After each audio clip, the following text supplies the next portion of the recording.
One search in A rotated sorted array. इसमें हम लोग को क्या करना है, नम्स गिवन है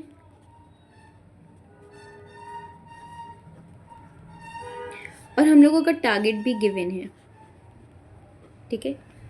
सो हम लोगों को एक sorted non decreasing order given है, दैट इज़ ज़रूरी नहीं है कि डिस्टिंक्ट हो, इसमें डुप्लीकेट्स भी हो सकते हैं।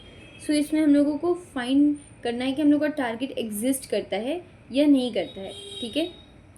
और given the array nums after the rotation an integer target return true if the target is in nums or false if it is not in the nums, ठीक है। इसमें डुप्लीकेट्स भी हैं, ये रोटेटेड भी है। अब इसमें से हम लोग को टारगेट फाइंड करना है कि वो एक्सिस्ट करता है या नहीं करता है, बस ट्रू और फॉल्स को रिटर्न करना है। अब इसमें कैसे करेंगे, बाइनरी सर्च का जब भी क्वेश्चन करते हैं तो उसमें हम लोग बनाते हैं एक लो और हाई को क्या हाईएस्ट इंडेक्स देते हैं, दैट इज़ 0 1 2 3 4 5 6। सो इसमें 6 डाल देंगे। अब इसमें मिड कैलकुलेट करेंगे, तो 0 + 6 - 0/2 तो 3 आ गया, ठीक है। मिड कैलकुलेट हो गया। अब मिड कैलकुलेट करने से पहले हम लोगों को वाइल लूप स्टार्ट करना था।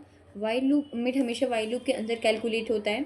सो वाइल लूप में क्या होगा, जो लो है वो less than equals to high है, दैट इज़ जब तक ये कंडीशन सेटिस्फाई होगी तभी तक लूप चलेगा। ऐसा क्यों, जब लो जो होगा हाई को क्रॉस कर जाएगा, इसका मतलब है हम लोगों ने पूरे एलिमेंट्स को सर्च कर लिया है but we haven't find the correct results. So हम लोग लूप को एंड करके रिटर्न क्या कर देंगे, फॉल्स रिटर्न कर देंगे, ठीक है। अब जो मिड है वो 0 + 6 - 0/2 है तो 3 आता है, ओके इट्स फाइन। अब इसके आगे क्या करना है, इसके आगे हम लोगों को कंपेयर करना होता है कि जो नम्स का मिड है क्या वो टारगेट के बराबर है, टारगेट 0 है। नम्स का जो मिड है वो हम लोगों का नम्स का थर्ड इंडेक्स पे क्या नंबर है यहाँ पे चेक करना पड़ेगा। सो 0 1 2 3 दैट इज़ 0 है। सो जो 0 है हम लोगों का वो 0 के बराबर है, तो just we have to return true. हम लोगों को जस्ट ट्रू को रिटर्न कर देना है। अब इसके बाद हम लोग एक और क्वेश्चन करते हैं। इसमें नम्स की जो वैल्यू है वो आ रही है सेम, एरे तो सेम होगा, सिर्फ हम लोग इस बार क्या करेंगे, जो टारगेट एलिमेंट है उसको चेंज कर देते हैं, टारगेट 3 रख देते हैं, ठीक है। सो इस केस में हम लोग अगेन लो 0 लेंगे, हाई 6 लेंगे, मिड कितना आया था, मिड 3 आया था। अब जो नम्स वाइल लूप के अंदर कंपेयर करेंगे, क्या नम्स का जो मिड है क्या वो टारगेट के बराबर है। सो नम्स का जो मिड 3 है ऑफ कोर्स वो टारगेट के बराबर, टारगेट 3 इस बार टारगेट के बराबर नहीं है।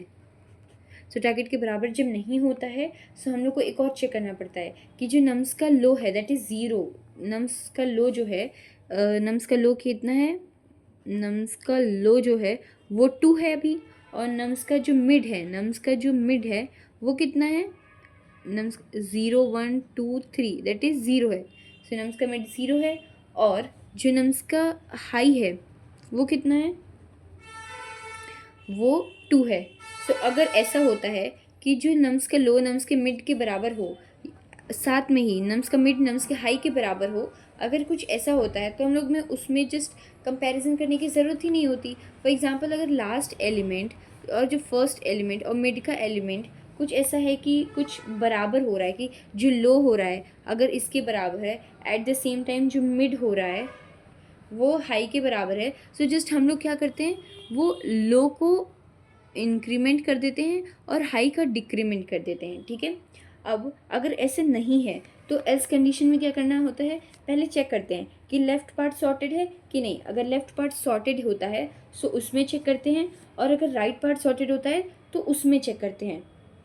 इसके लेफ़्ट पार्ट सॉर्टेड होता है तो कैसे चेक करेंगे कि जो लेफ़्ट होना चाहिए, जो नम्स ऑफ लेफ़्ट होना लो होना चाहिए वो less than equals to nums of mid होना चाहिए, तब लेफ़्ट पार्ट सॉर्टेड होता है। अब इसमें क्या करेंगे कि उसके अंदर भी इफ़ एल्स कंडीशन है, इफ़ और एल्स, ताकि पता करने के लिए कि लेफ़्ट पार्ट में जाना है कि राइट पार्ट में जाना है। सो यहाँ पे जो लो होना चाहिए वो जो टारगेट होना चाहिए वो लो और मिड के बीच में होना चाहिए, और यहाँ पे एल्स अगर टारगेट लो और मिड के बीच में नहीं है तो हम लोग राइट पार्ट में जाना है, दैट इज़ लो को हम लोग को मिड +1 करना है, ठीक है।